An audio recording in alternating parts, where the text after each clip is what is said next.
Hi friends welcome to my video. जदि आपण मन घरे चूड़ा अच्छी आपण थरुटिए रेसिपी ट्राए करचंती मु ग्यारंटीर सहित कहबी जे आपण बाहर जलखिया को पूरा पूरी भूली जिवे। आपणकर तो फेवरेट हबो ही जदि छोट पिला मानकु भी आपण करिकि दउचंती ना तांकर भी पूरा फेवरेट हे जिवो। से सब बेले आकु निहाती करिवा पई कहिबे।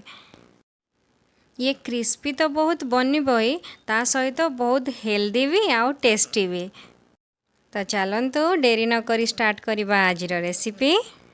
मुझे गोटे छोट गिनार 2 गिना नाली चूड़ा नहीं एबे ताकू धोई दबा जेहेतु ता देहरे डस्ट थिबो ताकू भल से धोईकी चिपुड़ी नहीं जेमती चूड़ारे बिल्कुल पानी न रहिबो।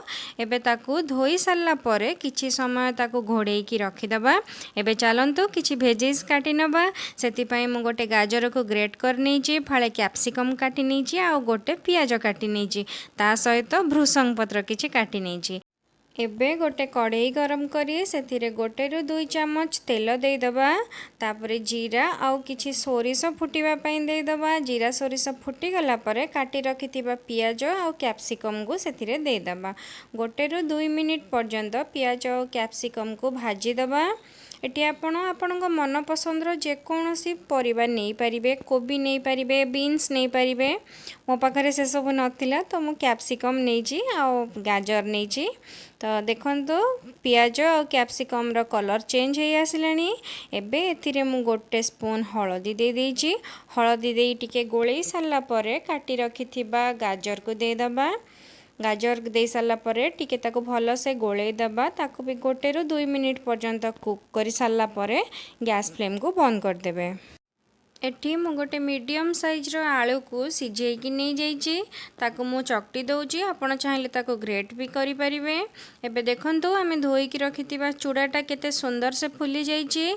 सेथिरे एबे काटी की रखितिबा भृसंग पत्र आलू ग्रेट जो कर रखितिबे ताको पियाज कैप्सिकम आ गाजर रो आमे जो मसला प्रिपेयर करथिले ताको भी दे देबे। ता सहित स्वाद अनुसार लूण आ लंका गुंड दे देबे। जदि पिलांग पई बनाउचंदी ताहले लंका गुंड को स्किप करि पारिबे। एबे देखंतु मु एथिरे बिल्कुल भी पानी देइनी। एबे मु सेतिरे 4 चामच बेसन दे दउची। बेसन देकी ताकू एबे भल से गोळेई दबा। आपण जदि चाहुचंदी ताल ताकू हाथ रे भी भल से चकटी पारिबे। एथिरे बिल्कुल भी पानी न देकी प्रथमे ताकू चकटिबे।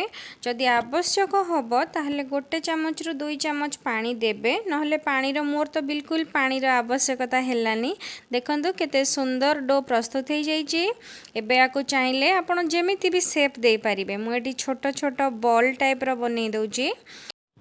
देखंतु केते सुंदर बॉल प्रिपेयर हो जाइए। जदि आपणको बॉल रे क्रैक आसी ताहले आपण टिके पानी हाथ हे ताको भल से बॉल प्रिपेयर करि परिबे। जेमिति हमें पिठा गड़ीताओ सेई टाइप रो बनैबे। एबे मु एटी सबुतिक डोरे बॉल बनै सारची। एबे कड़ाई रे किछि तेल गरम करिकि आकु हमें फ्राई कर दबा। मने रखंतु तेल भल से गरम होला परे चूड़ा रे जो बॉल बनै रखिथिबे ताकू देबे। नहले उल्टेला बेले से सब भांगी जिवो। आ सबु बेले लो रु मीडियम फ्लेम रे ही भाजिबे। मिनिमम 3 मिनिट लागिवो गोटे साइड रे कलर चेंज हबा पई। तापरे आ गोटे साइड को उल्टेई देबे। एपटे भी सेमती 3 ରୁ 4 मिनिट कुक करिवे। तापरे देखंतु केते सुंदर से कलर चेंज हो जाइए। आ बॉल गुडाक मध्य बहुत क्रिस्पी होइछि। एई परि भाबरे जेते बॉल बनै की रखिथिबे चूड़ारे ताकू सबू छाणी देबे। एहीपरि भावे थरे निहाती बनांतु। आकु आपण टिफिन रे पिला माननकु देई परिबे बा स्नैक रे भी यूज करि परिबे।